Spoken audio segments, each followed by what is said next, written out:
So now let's look at how we can compute the chargeable income of an individual for a year of assessment. So like I said, we'll be looking at the pro forma here, and I'm going to be explaining the pro forma in much detail for you so you understand how everything is put into its place. Remember, this is a done deal area for us in the exam hall, and certainly there is going to be a question on this waiting for us in the exam hall. So if I were you, it will be one of the areas that I'll make sure I understand as far as I'm writing principle of taxation or introduction to tax.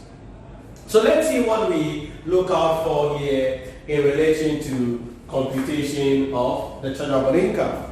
Now, you can see that I'm working in 3 cash columns. So I have 3 different cash columns because of the way I want to structure my workings. Remember, professional presentation is one of the core things you must take into consideration every time. Now, somebody said, Nhyira, professional presentation will take my time. Why not? No. You got to take time and do the right thing and be clear with what you're doing. So I'm having 3 cash columns because of the way I am going to structure the pro forma, and you're going to be getting the meaning of why I'm having the 3 cash column. So as always, we start with our basic salary. Basic salary, and chances are that you may be doing the workings for the basic salary like we saw in the previous video, where we are looking at the scale, the salary scale. So whatever basic salary we got, if it is given to us directly in the question, praise God, it's good, we thank God and we go away. But if it is not given and the salary scale is given, boom, we got to take it into consideration. After we bring the basic salary, we add any benefits in cash. Okay? We add benefits in cash. Now, what are some of the benefits in cash that we could receive? A lot of things. Maybe we could receive watchman allowance,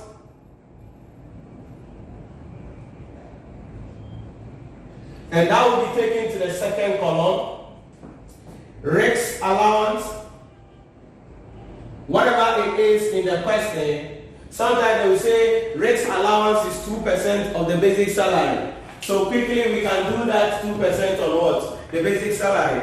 Or the risk allowance is 100 Ghana cedis per month. Then we multiply it by 12 so that we'll get the total for the year. Then watchman allowance, maybe it's 50 Ghana cedis every month.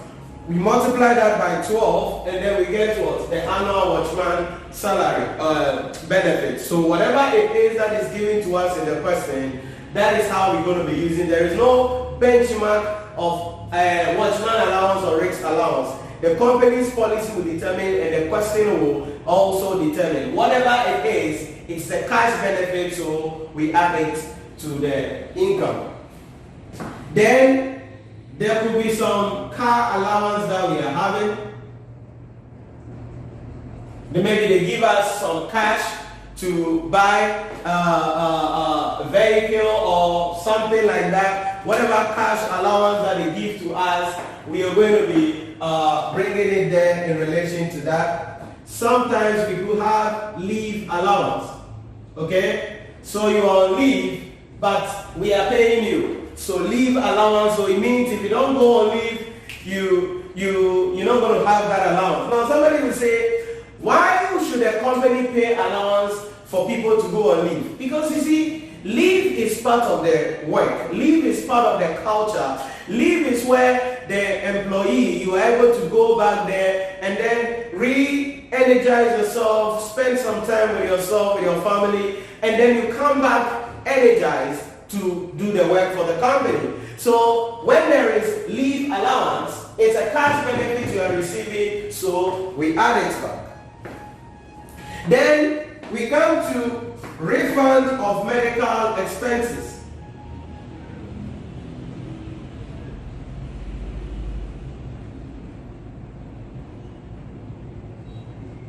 Could be an issue in relation to some of the allowances that we can talk about in relation to that.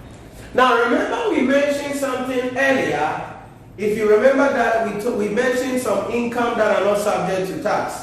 And we said for the reimbursement of medical bills are not added in the determination of the chargeable income if it is available to all employees. So if it is a company policy and is available to all employees, then that will not be subject to tax. But if this one is exclusive, it's a special case scenario, then we're going to be what? Adding it back for tax purposes. So you're going to get a difference. So you see refund of medical expenses here. Then you say, Nhyira, we mentioned earlier that the refund or reimbursement of medical expenses are not supposed to be included.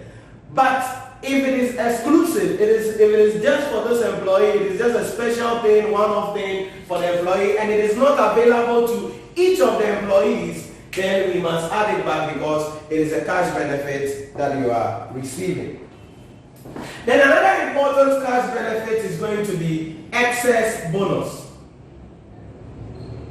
Excess bonus. Now you remember what we said about bonus. We said bonus up to 15% of the basic salary. What do? We charge at a tax at a rate of what? 5%. So as far as the bonus is less than 15% of the basic salary, we charge 5%. It's not included in our schedule. So we charge the final withholding tax of 5%. However, when the bonus is more than 15%, then the excess would have to be what? Added back. So in order for us to get the excess, we will look at the bonus that has been paid. Okay, so the excess is going to be the bonus paid. So let me bring this here a little. Bonus received. Okay, that's why I have the 3 columns. Then we'll bring the 15% of the basic salary, subtract it. So the difference is what we refer to as what? The excess. The excess. So you see the principle we mentioned there. You see how it is being used on the face of the chargeable income computation. So as far as the bonus is less than 15% of basic salary, don't bring it here. Just do 5% of that. That is the tax you pay on that. But if the bonus is more than 15% of the basic salary, the excess will be added to the chargeable income of the employee.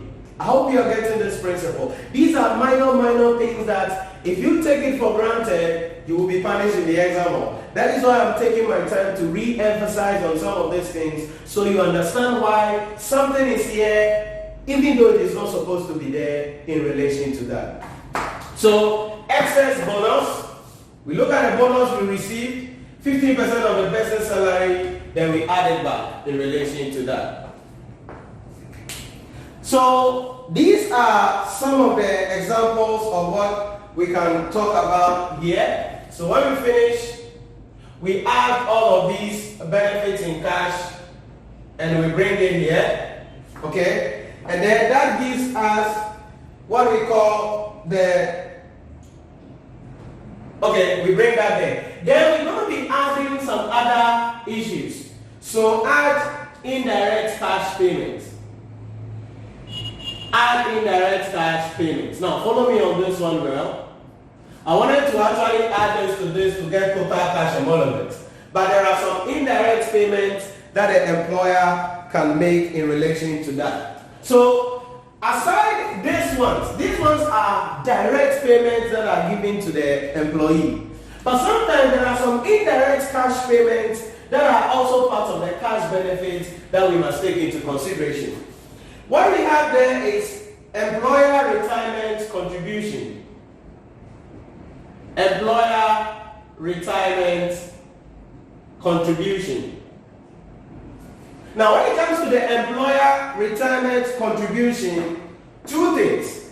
The second tier, okay, SSF, which is 13% of the basic salary. That one is paid by the employer. So it will be added to your total cash emolument. Remember, we will come and bring that thing, the same thing as a relief later on. I hope you are getting the idea. But it is an indirect cash payment, so we need to include it. You will get this concept as we proceed.